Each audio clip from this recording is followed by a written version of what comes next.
Hello, dear aspirants. I hope you all are well. And today I would like to start our second part of present continuous tense. पिछली class में हम अपना present continuous tense का basic जो होता है और जो इम्पोर्टेंट भी होता है, ठीक है, किसी की नॉलेज के लिए भी और एग्ज़ाम पॉइंट ऑफ व्यू से भी, वो सब हम बिल्कुल बहुत अच्छे से डिटेल में विद एग्जांपल्स वहाँ पे डिस्कस कर चुके हैं। आई होप आपको वहाँ से कोई भी डाउट नहीं रहा होगा, और अगर कोई डाउट है तो आप मुझे कमेंट सेक्शन में पूछ सकते हैं। अभी हम अपना प्रेजेंट कंटिन्यूस टेंस का जो हमारा एडवांस्ड पोर्शन है, जो मोस्टली कम्पिटिटिव एग्ज़ाम्स में आ रहा है, ठीक है, और जिसकी नॉलेज न होने की वजह से बहुत सारे एस्पिरेंट्स वहाँ पे गलती करते हैं और आके उनको लगता है कि शायद कोचिंग की होती तो मेरी इंग्लिश का पेपर भी आज अच्छा होता। तो अब आपको उस बात के लिए रिग्रेट करने की ज़रूरत नहीं है। अब आपको बहुत ही ऑथेंटिक कंटेंट मैं आपको यूट्यूब पे प्रोवाइड करा ही रही हूँ, ठीक है, जो बिल्कुल फ्री है आपके लिए। और आपको मैं तो आपसे यही उम्मीद करके इतने एफर्ट्स लगा रही हूँ कि आप इनको बहुत अच्छे से यूटिलाइज़ करोगे और आपको कहीं भी इधर उधर भागने की कंटेंट के लिए या क्वालिटी के लिए आपको इधर उधर जाने की ज़रूरत नहीं पड़ेगी। तो आज जो हम एडवांस्ड पोर्शन डिस्कस करने वाले हैं, इससे क्वेश्चन बनता ही बनता है और उम्मीद करूँगी कि आप इसको बहुत ही ध्यान से समझेंगे। और मैं आपको पहले भी बता चुकी हूँ कि अपने नोट्स प्लीज़ साथ साथ प्रिपेयर करिए, तभी आपको इतना अच्छे से डिटेल में हर कॉन्सेप्ट को पढ़ने का फ़ायदा होगा, ठीक है। अदरवाइज़ आपको बार बार वीडियोस देखने पड़ेंगे और आपका दोबारा से टाइम वेस्ट होगा, ठीक है। तो चलो अपना आज का टॉपिक शुरू कर लेते हैं। तो आज के टॉपिक में हम डिस्कस करने वाले हैं कि जो हमारे प्रेजेंट कंटिन्यूस टेंस है, उसके अंदर कुछ कीवर्ड्स ऐसे होते हैं जिनको देख के ही हम ये आइडिया लगा सकते हैं कि अगर ये वर्ड इस सेंटेंस के अंदर हैं तो ज़्यादा ना सोचते हुए उन कीवर्ड की हेल्प से ही हमें ये पता चल जाता है कि यहाँ पे हमें प्रेजेंट कंटिन्यू टेंस लगाना होता है। और अगर वहाँ पे कोई और वर्ब वहाँ पे यूज़ कर रखी होगी एग्जामिनर ने, तो आप उसको झट से पकड़ जाओगे और उसको एरर को पकड़ पाओगे इजीली। तो सबसे पहले तो हम उन वर्ड्स को ही देख लेते हैं। कुछ हमारे कीवर्ड्स होते हैं जैसे now, right now, at present, at the moment,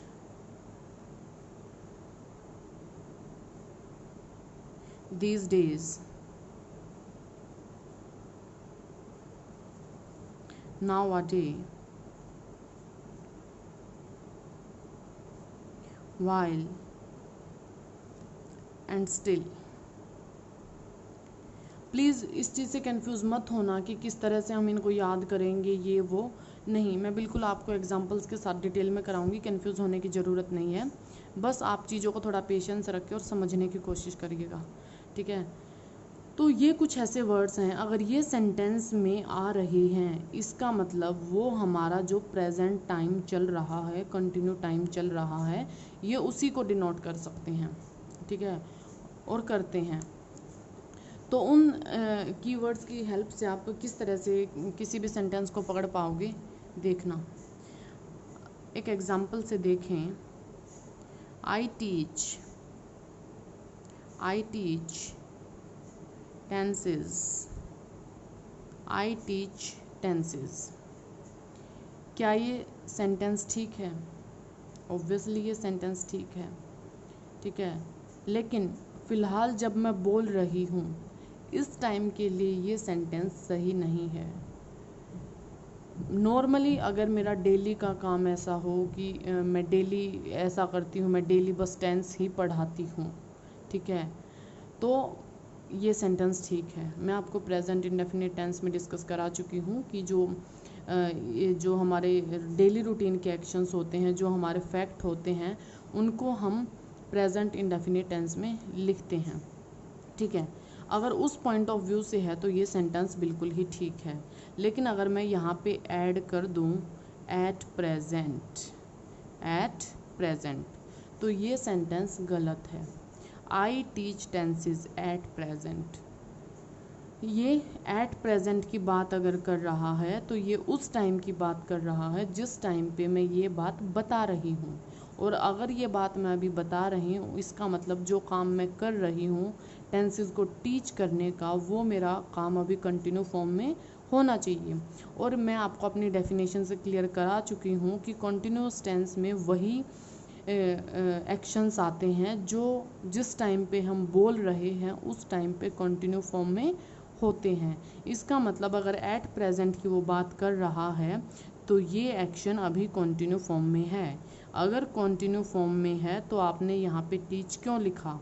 आपको यहाँ लिखना चाहिए I am teaching tenses at present. I am teaching tenses at present, तो ये सेंटेंस सही होगा। अब प्रेजेंट कॉन्टिन्यूस टेंसेज में एक बात आपको याद रखनी पड़ेगी। जैसे हम कोई भी टाइम लाइन ड्रॉ कर लेते हैं, ठीक है, हम कोई भी टाइम लाइन ड्रॉ कर लेते हैं। मान लो मैं आपको 10 AM पे डेली मैं आपको टेंसेस कराती हूँ, ठीक है, और यहाँ पे टाइम है हमारा 9 AM और यहाँ पे टाइम है हमारा 11 AM, ठीक है। अगर कोई मेरे से पूछे 9 AM पे, ठीक है, टेंसेस के बारे में अगर कोई मेरे से पूछे 9 AM पे, तो मैं कहूँगी आई टीच टेंसेस। मैं कहूँगी आई टीच टेंसेस मीन्स मैं टेंस पढ़ाती हूँ। ये बात फैक्ट है, ये बात फैक्ट है कि मैं टेंस पढ़ाती हूँ। इसका मतलब ये एक्शन मेरा क्या है? फैक्ट है। लेकिन ये अभी कंटिन्यू नहीं है क्योंकि 9 AM पे मैं उनको टीच नहीं कर रही हूँ। लेकिन अगर कोई मेरे को 10 AM पे पूछे तो मैं कहूँगी yes I am teaching tenses at present. मैं इसी टाइम पे टेंस पढ़ा रही हूँ। वहाँ पे तो अगर मैं एट प्रेजेंट ना भी यूज़ करूँ तो मैं वहाँ पे जस्ट बोलूँ आई एम टीचिंग टेंसेज, तो भी मेरा ठीक ही होगा। क्योंकि अगर कोई 11 AM पे मुझे पूछे तो मुझे वहाँ पे एट प्रेजेंट ना लगाऊँ तो भी ठीक होगा, क्योंकि जिस टाइम पे हम वो एक्शन कर रहे हैं उस टाइम पे उसके टाइम को डिनोट करना ज़रूरी नहीं होता, उसका टाइम वहाँ पे अंडरस्टूड होता है। अगर मैंने वहाँ पे आई एम टीचिंग बोल दिया तो आई एम टीचिंग ने इस बात को एम टीचिंग से ये बात वहाँ पे क्लियर हो चुकी है कि वो काम अभी कंटिन्यू फॉर्म में है, मतलब मैं अभी कर रही हूँ उस काम को, ठीक है। लेकिन अगर मेरे को फिर से कोई 11 AM पे उस बात को पूछे तो मैं फिर से कहूँगी आई टीच टेंसेज, ठीक है।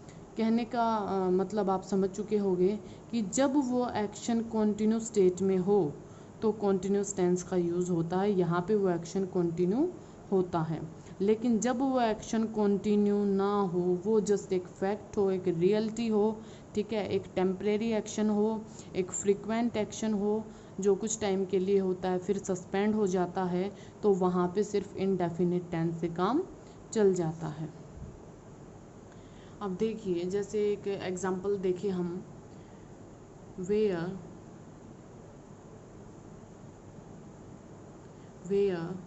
Do you live. अगर मैं किसी से पूछना चाहूँ वेयर डू यू लिव, आप कहाँ पे रहते हैं, ठीक है, तो क्या ये सेंटेंस ठीक है? बिल्कुल ये सेंटेंस ठीक है। हम उसको कह सकते हैं वेयर डू यू लिव, आप कहाँ पे रहते हो। लेकिन क्योंकि मैं जस्ट उससे एक फैक्ट की बात कर रही हूँ, ठीक है, मैंने उससे ये नहीं पूछा आप अभी कहाँ रहते हो, पहले कहाँ रहते थे, या वट जो भी, मैंने जस्ट उससे ये पूछा आप कहाँ रहते हो, ठीक है। अब सुनो, अगर हम उसको बोलना चाहें तो हम उसे बोलेंगे where do you live nowadays. अगर हम उससे पूछना चाहें आप इन दिनों कहाँ रह रहे हो, तो हमें पूछना पड़ेगा where do you live nowadays. अब एक बात बताओ, क्या ये सेंटेंस ठीक है? मैंने आपको जो कीवर्ड्स बताए थे उन कीवर्ड्स में now, right now, at present, at the moment, these days, nowadays, while and still, ये वर्ड्स मैंने आपको बताए थे। तो यहाँ पे वर्ड आ गया नाउ आर डेज, मतलब वो बिल्कुल अभी जो हाल फिलहाल में जो टाइम चल रहा है इस टाइम की वो बात कर रहा है। तो अगर वो इस टाइम की बात कर रहा है तो इसका मतलब यहाँ पे कॉन्टिन्यूस टेंस आना चाहिए। हम जिस टाइम पे बोल रहे हैं वो इसी टाइम की बात कर रहा है, ना इससे पहले की ना इससे बाद की। तो इसका मतलब यहाँ पे कॉन्टिन्यूस टेंस आना चाहिए। क्या ये कॉन्टिन्यूस टेंस है? यहाँ तो डू आ गया, डू तो इंडेफिनेट में आता है और डू के साथ यहाँ तो वर्ब की फर्स्ट फॉर्म है, इसका मतलब ये तो प्रेजेंट इंडेफिनेट टेंस है। हमें चाहिए क्या? हमें चाहिए कॉन्टिन्यूस टेंस। अगर कॉन्टिन्यूस टेंस है तो हम क्या करेंगे, is, am, are plus verb की फोर्थ फॉर्म चाहिए, मतलब वर्ब की फर्स्ट फॉर्म के साथ आईएनजी चाहिए। अब पहले तो अपना सब्जेक्ट देखो, सब्जेक्ट ये नहीं होगा यहाँ पे, कहीं आप ये कहो कि जो वेयर है ये यहाँ पे सब्जेक्ट होगा, नहीं। ये तो मैंने आपको जस्ट बताया है कि एडवर्ब ऑफ प्लेस है, और जो हमारा जिस टाइप का हमारा क्वेश्चन होता है हमें उसी टाइप का कोई भी एडवर्ब से रिलेटेड वर्ड वहाँ पे यूज़ करना पड़ता है उसका आंसर चाहिए, क्योंकि हमें उस क्वेश्चन का आंसर चाहिए वहाँ पे। तो इसीलिए यहाँ पे अब हमारा सब्जेक्ट तो यू ही रहेगा। यू से पहले हेल्पिंग वर्ब है उसको इंटेरोगेट करने के लिए, और जिस बारे में हम पूछना चाह रहे हैं उसके लिए हमारी एडवर्ब है वेयर। ठीक है, तो यू के अकॉर्डिंग हमारा क्या होगा, हमारी हेल्पिंग वर्ब हो जाएगी आर। आर हमारे वहाँ पे हेल्पिंग वर्ब हो जाएगी।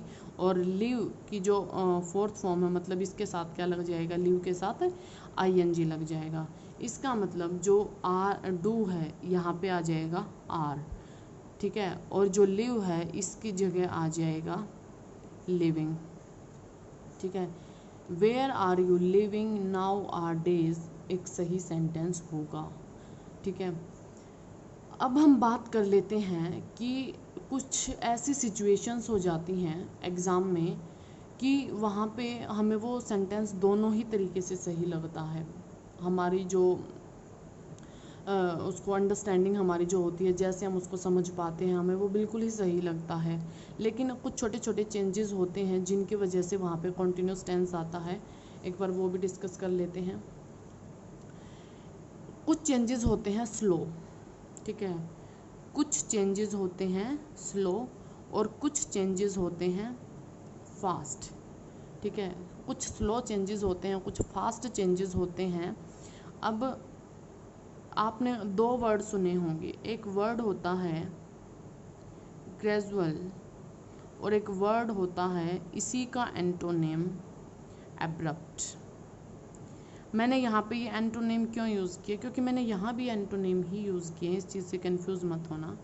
एब्रप्ट का मतलब होता है कि सडनली जब कोई एक्शन होता है, और ग्रेजुअल का मतलब होता है जब स्लो धीरे धीरे कोई एक्शन होता है। तो जब कोई ग्रेजुअल एक्शन या स्लो एक्शन हो तो उसके लिए हमेशा यूज़ होता है कॉन्टिन्यूस टेंस, उसके लिए हमेशा यूज़ होता है continuous tense.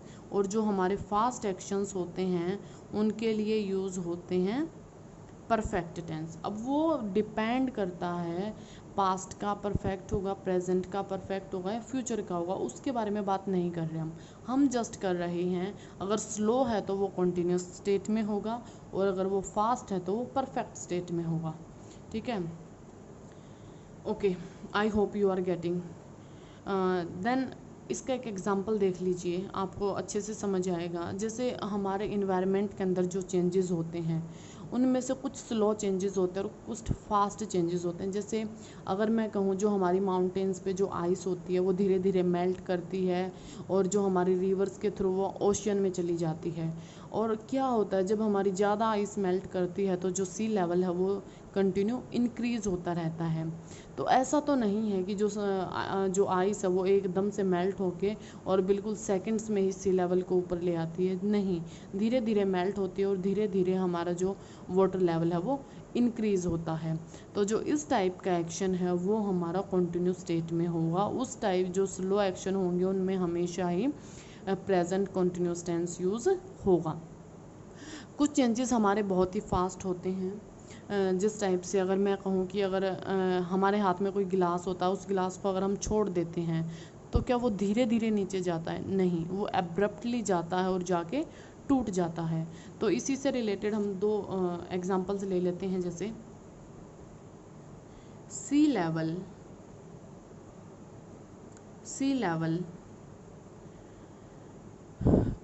Is increasing, sea level is increasing. और एक हम लिख लेते हैं द ग्लास इज ब्रेकिंग।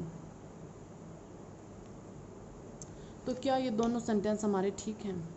जो बात अभी मैंने आपको बताई ग्रेजुअल स्लो एक्शन वाली, उसके अकॉर्डिंग ये एक स्लो चेंज है।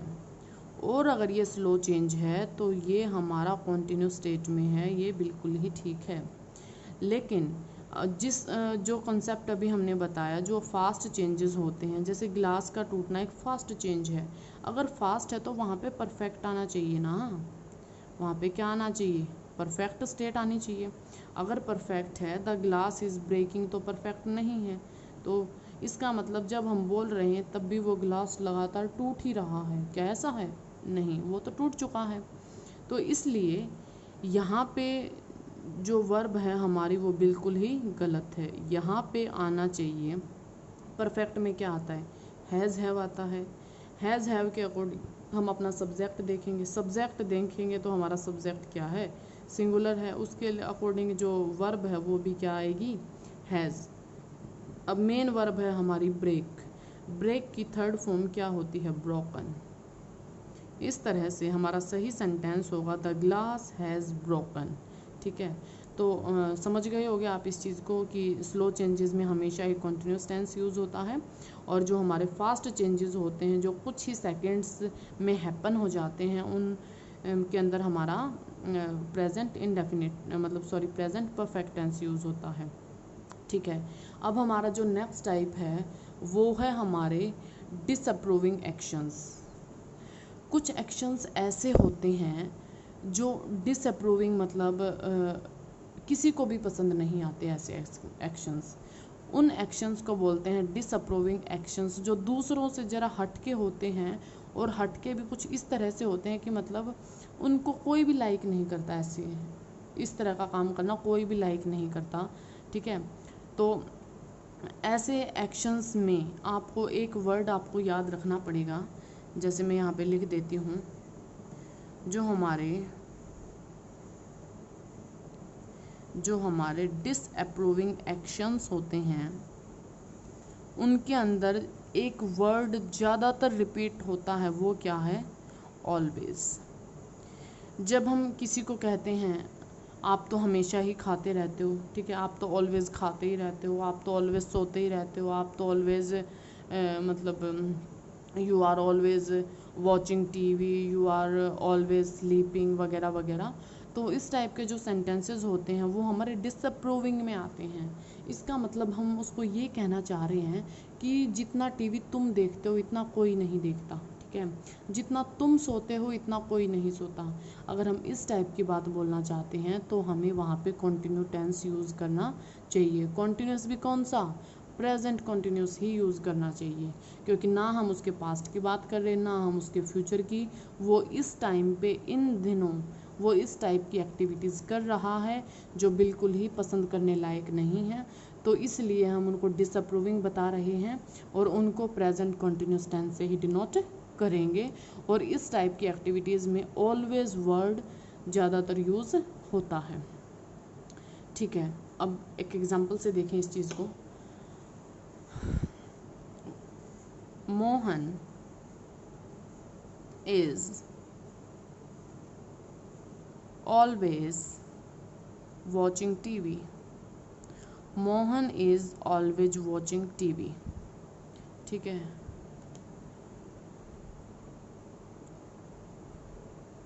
Mohan is always sleeping. और इस बात को मैं ऐसे भी कह सकती हूँ, मोहन ऑलवेज स्लीप्स। क्या मेरे तीनों एग्जाम्पल्स ठीक हैं जी? अगर फर्स्ट एग्जांपल की अगर हम बात करें तो Mohan is always watching TV, मतलब मोहन इतना टीवी देखता है कि कोई दूसरा नहीं देखता। ठीक है। सेकंड की अगर बात करूँ, मोहन इज़ ऑलवेज स्लीपिंग, मतलब मैं कहना चाहती हूँ कि मोहन इतना सोता है कि कोई और नहीं सोता। ठीक है, बिल्कुल सही है। थर्ड में अगर मैं कहना चाहूँ, मोहन ऑलवेज स्लीप्स, अगर आप कहो कि आपने मैम प्रेजेंट इंडेफिनिट टेंस में बताया था कि जो डेली रूटीन एक्शन हैं या जो फैक्ट हैं उनको आप प्रेजेंट इंडेफिनिट में लिख सकते हो, बिल्कुल लिख सकते हो।